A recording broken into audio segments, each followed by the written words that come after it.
Avem testul românesc pentru care 50 la oră trenul. Hai să vedem. Bine v-am regăsit la o nouă joacă pe BeamNG Drive. Suntem șoferi pe locomotiva aceasta și în fața noastră este un Lamborghini. Acum să ziceți că e un Lambo fake, dar nu este Lambo fake. Ia să dăm. Uite cât de jos e. Există o mașină așa joasă? Adică, wow! Hai să vedem dacă aleargă Lambo ăsta. A plecat. Lamborghini la viteză maximă. Era o mică problemă. Deci Lambo-ul acesta, easy 200 la oră. Nici măcar nu se chinuie.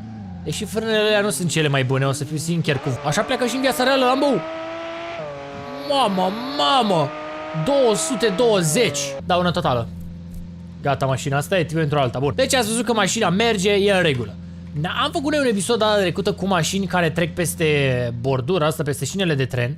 Ei bine, acum, să oprim motorul, vom face tren cu peste 100 la oră sau ceva de genul versus Lambo. Credeți că îl face bucăți, da sau nu? Asta nu pleacă instant. Trebuie turat mai întâi. Și trebuie turat. Bă, trenul ăsta e CFR-ul, dar mi-e puțin cam frică cu el. Îi pun frână. Bă, frate! A plecat de pe șine, ești proști! Are trenul 250 la oră? Da. Cam așa arată. E desfigurat Lambo-ul. Bă, îl călărește, efectiv. Deci fii atent. Mă, s-au distrus atât de rău încât... Bă, frate, s-a terminat tot. Mai încercăm o dată. Prindem viteză. Danger, vezi ce scrie acolo. Mă, știi ce cred că... Bă, nu, n-a plecat. S-a ridicat puțin că s-a urcat pe ăla. Vedeți trecerea asta de aici? Bă, cum a făcut Lambo-ul. Dar vezi, fiind viteză foarte mare și trenul... Habar n-am, nefiind fabric. Bă, pasagerii! Mamă, ce motor are, wow! Da, nefiind fabricat pentru viteze mari, cam asta s-ar întâmpla și cu CFR-ul, cred. Mă, ce să zic, se prezintă ok Lambo-ul. De exemplu, ești cu Tataia Mihăiță, prea puternică Dacia asta, efectiv, pleacă cu totul, ok? S-a oprit Dacia aici, Tataia zice, nepoate, dă-te jos că e jalete, ok? Bă, interiorul ăsta e prea bine făcut și noi venim din partea cealaltă, plecăm cu furgoneta, iată că îi dau la maxim, să vezi cum zboară. Și acum îi dăm mai ușor, 100 la oră. Frate, să dărâmă trenul. Ce are, bă? Merg prea repede. Dacia! Nu, fast lane sau ce scrie acolo. Bă, călărit-o cu totul pe Dacia. Da, nu mai trece nimeni în mașina aia. Bă, nimeni, eu vă zic. Ce se întâmplă? A rămas Dacia de desubt. Ok, mă, are ceva galben. Bă, cam așa se prezintă. S-a transformat într-o lopată mașina asta. Vreau să spuneți dacă este daună totală sau nu. Credeți că se mai poate repara ceva de aici? Facem un test așa mai românesc. Cu 90 la oră trenul, adică, bă, nici prea mult, nici prea puțin. A încălecat și gata, a plecat cu totul. Și la 90 la oră. Wow. Avem testul românesc pentru care 50 la oră trenul. Hai să vedem. Bă, frate, pleacă cu totul trenul ăsta. Nu știu, efectiv sare în sus. Adică nu poate să sară în jos, nu? Sare peste șine, nu înțeleg, e prost trenul. Asta mai rămas din Dacia. Ne prezentăm cu un X6, practic un apartament pe roți. Zicem că ești șmecher. Nu-ți pasă de nimic în viața asta. Adică, nu știu, mie asta mi se pare o mașină foarte tare. Nu sunt eu cel mai mare fan BMW. Bă, dar X6-le e ce trebuie, ești nebun. E apartament pe roți, auzi-l cum face. Cum toarce așa ușor. Acum, motorizarea nu e exact ca cea din viața reală. Mai mult șasiul, adică, mă rog, și la exterior și mai departe. Dar motorizarea sub capotă în BeamNG depinde de cine a modat mașina. Cred că alea vechi aveau 4.0, asta ar trebui să aibă un 3.0, probabil mai forjat așa. Ok, hai să lăsăm prosteala și să plecăm. Ia. Bă! Murim! Bă, pune frână! Uite, mă, deja la 100. Wow, nici în X6 nu scapi. Deci aveți mare grijă de acum încolo când treceți pe calea ferată. Bă, dacă nici X6-le nu scapă. Eu a plecat cu tot cu locomotivă. Hai să vedem ea. Mai trăiai dacă erai în X6?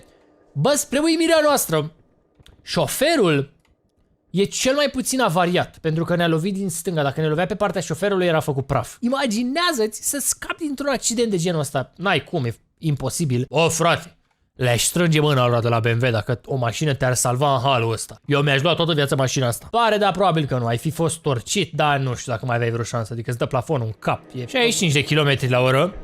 Che se viene aici. Hopa! Hai mă, că e lejer la 60 la oră. Deci, pe România ai mai avea o șansă să supraviețuiești, da? E ok ce se întâmplă aici. Ai mai avea o șansă. 600 la oră? Zbori cu totul și alea sunt făcute și ascuțite așa botul, cred că intră pe sub mașină cu tot. Ok. Suntem în taxi, chiar în rapid taxi. La taxiul, bă, și s-a oprit Daisy aici. Uite-l, arestație, salut colegul. S-a oprit pe șina de tren. Vine Trenăline cu 90 la oră, nu mai poți să-l oprești pe ăsta, efectiv. Hai să vedem ea. Primul impact. Oh, vericule! Ce ai și bă pe aici? Veric! Se întâmplă în viața reală așa ceva? Eu nu cred, am sărit pe rampă, uite-te și tu. Rampa, papa, prima mașină care nu iese efectiv de sub... Mamă, vezi că e destul de rapid. Da, uite, rămâne blocat acolo. În viața reală ar trebui să-l arunce. Și derapează trenul că lovește o mașină? Eu n-am mai văzut în viața reală așa ceva. Spuneți voi în comentarii. Suntem cu toții curioși. Noul Logan, cum se ține? Nou Loganul, 2022, ieșit din fabrică, dârde un pic așa pe loc, dar vezi că se prezintă ok. Oglinzile e nou un feature de la Dacia, așa în diamant. Îl mai încetinim un pic, că e Logan totuși. 90 la oră. Ia. Oh! Bă, moarte reală! M-am trezit sub tren! Vai, mamă, Logan aruncă trenul de pe șine! Bă, nu știu dacă ai mai trăi în cazul unui accident de genul. Bă, și avea 90 la oră. Sau cât avea? 70? Mai casual de atât n-ai cum, mai slab. 60 la oră trenul, adică bă, e test în viața reală. L-a încălecat. Aia a fost tot. S-a dărâmat trenul. Bă, e ok, poate în spate ai mai fi trăit, dar în față clar nu. Deci locul ăsta din spate, spate stânga, să zicem că e Gigi Becali și ești într-un Rolls Royce Cullinan se numește ăsta, nu știu, n-am mai auzit, că e ceva SUV. Hai să vedem cum se prezintă la interior. Bă, arată bine, dârde mașina, probabil e buguită că stă pe șine, sau habar n-am. Asta deja știți că pleacă în drum spre noi, ușor, ușor. 30 la oră, decent. Oh! Bă, l-a încălecat și... Mă, dacă Gigi Becali era în accidentul ăsta... Sincer, cred că trăia. Adică ar fi stat în spate aici, mă gândesc. I-ar fi strivit un pic piciorușele, dar în rest, cred că e ok. 80 la oră! Oh! Mam, 300 la oră trenul! De ăsta, da, bă, tren din România. CFR-ul! CFR-ule, unde ești, tată? Să zicem că ești cu tirul. E un tir fără texturi, nu știu, e ciudat făcut. Dar ești cu tirul, aici s-a oprit, nu mai vrea să plece. Pornim troșcoleța și vezi că din sens opus vine mare tren. Îi dăm slow down, baby, deja a sărit în aer, zici că, bă, trenul ăsta zici că e pregătit să sară pe tine. A luat foc! Fugiți, bă! Mama, a luat camionul, foc, ești nebun? Sau trenul? Nu, camionul? Habar n-am, sincer.